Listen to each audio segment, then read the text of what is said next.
Hey man, things getting interesting. Things getting interesting. The offseason's been so much better than the regular season and the playoffs. For some reason, it took these teams, Golden State, to make an all-time great team in order to start thinking smart.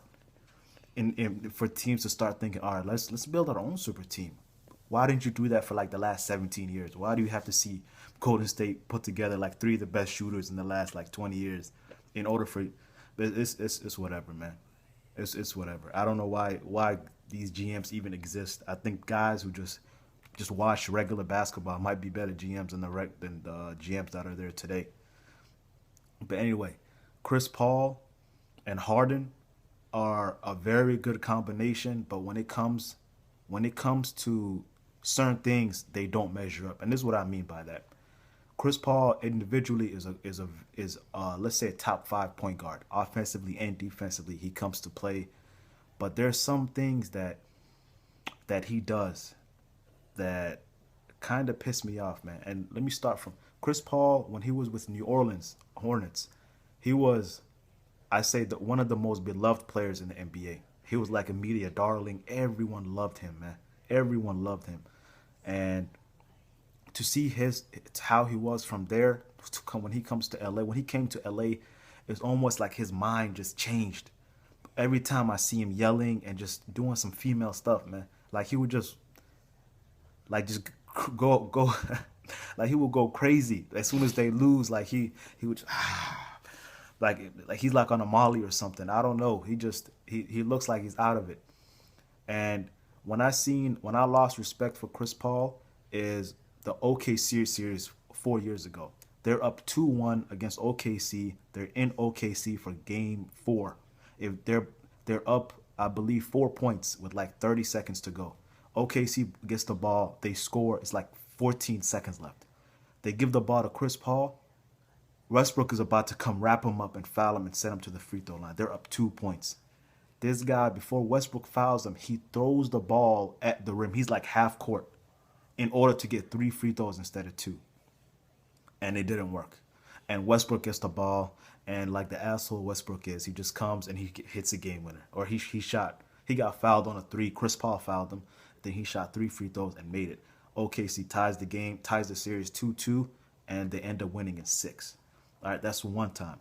Now, the second time that made me lose even more respect for him is the Houston Rockets series.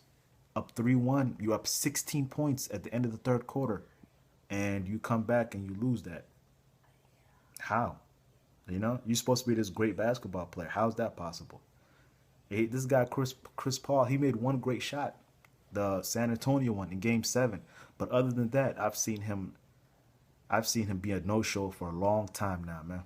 And when it comes to James Harden, I've seen the same thing. Harden is, to me, though he defensively he's terrible, offensively he can lead you to the playoffs, and I consider him a top 5 player in the NBA.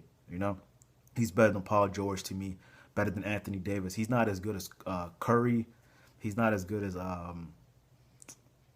LeBron, Durant, but when it comes to like the other guys, he's better than Westbrook because he has proven he can lead his team into the playoffs and win a playoff series as the best player. A lot of guys, Curry has proven that he could be the best player and win a championship. LeBron has done that. Durant has done that now. But when it comes to Harden, ever since that final series against Miami Heat, where he averaged like 12 points a game, and he just looked like out of it.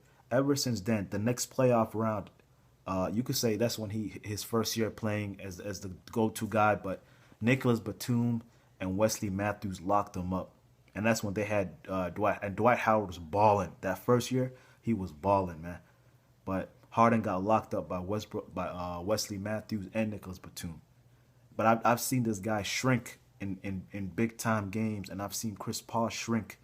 And these guys, they're great basketball players, man. But their characteristics and what I've seen from them, it's like they're bitch made guys, man. It's like guys that I would never trust. There's some guys you can trust, and you can say, "Oh man, all right, we got him, we're good." Harden, he'll lead you there, but he won't finish. Chris Paul, same thing. And with these two guys, Chris Paul, you see him going nuts, going crazy, like someone stole something from him, And then you see James Harden at the end of the game just doing this, losing by 20 points to San Antonio without Kawhi Leonard, while he scored 5 points a game. Man, I don't trust those two guys, man. They're great players, but I don't trust them. The only way I can see Houston beating Golden State is if they add like a Paul Millsap or they add like a Paul George, just some guy who knows how to like will be a good team player and just gives them an additional boost.